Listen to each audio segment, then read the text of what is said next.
बात उस समय की है जब हवाई जहाज इतने प्रचलित नहीं थे और विदेश जाने के लिए समुद्री जहाज से जाना होता था, जिसमें लंबा समय तो लगता ही था, रास्ते में अनेक प्रकार की कठिनाइयां भी आती थीं। उसी काल के एक विद्वान पंडित समुद्री जहाज द्वारा कहीं दूर देश जा रहे थे। उन्हें अपने ज्ञान और विद्वता पर बहुत नाज था। सफर लंबा था और एक रात जोर का तूफान आया, जिससे जहाज में कुछ खराबियां आ गई। कप्तान ने जहाज को एक द्वीप के पास लंगर डाल खड़ा कर दिया।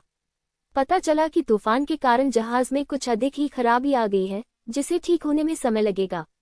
पंडित जी ने सोचा क्यों न इस समय का उचित उपयोग किया जाए और द्वीप के वासियों को धर्म की शिक्षा दी जाए। उन्हें ईश्वरीय ज्ञान देकर उस तक पहुंचाने का मार्ग बताया जाए, ताकि वह अपना परलोक सुधार सकें। पंडित जी जहाज के कैप्टन से इजाजत लेकर एक छोटी नाव द्वारा द्वीप तक जा पहुंचे। वहां उनकी मुलाकात 3 द्वीपवासियों से हुई। वह अनेक वर्षों से उस सूने द्वीप पर रह रहे थे। अच्छी बात यह थी कि वह भी उसी भाषा में बोलते थे जो पंडित जी स्वयं बोलते थे, अतः उनसे बातचीत करना सरल हो गया। पंडित जी ने उनसे ईश्वर और उनकी आराधना पर चर्चा शुरू की। उन्होंने द्वीपवासियों से पूछा, क्या आप ईश्वर को मानते हैं? वे सब बोले, हाँ। पंडित जी ने आगे पूछा, आप ईश्वर की आराधना कैसे करते हैं? उन्होंने बताया कि हम अपने दोनों हाथ ऊपर करके कहते हैं कि हे ईश्वर, हम आपकी संतान हैं, आपको याद करते हैं, अतः आप भी हमारा ध्यान रखना।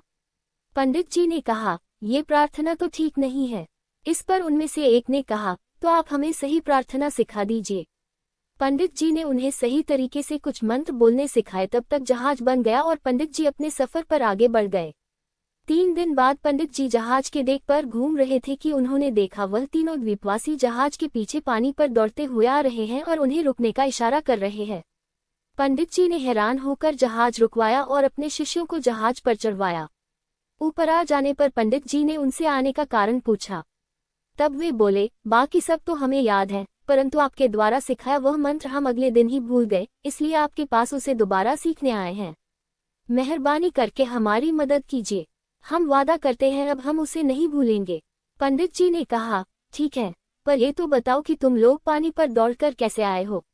द्वीपवासियों में से एक ने बड़े आत्मविश्वास के साथ कहा, हम आपके पास जल्द से जल्द पहुंचना चाहते थे, सो हमने ईश्वर से विनती करके मदद मांगी। हमने कहा, हे ईश्वर, दौड़ तो हम लेंगे, बस आप हमें गिरने मत देना। और हम दौड़कर आ गए। अब पंडित जी सोच में पड़ गए। उन्होंने कहा, आप लोग और आपका ईश्वर पर विश्वास धन्य है। आपको अन्य किसी प्रार्थना की, किसी ज्ञान की आवश्यकता नहीं। आप पहले की तरह ही प्रार्थना करते रहें। सच है, ईश्वर पर सच्चा विश्वास ईश्वर की आराधना प्रणाली से अधिक महत्वपूर्ण है।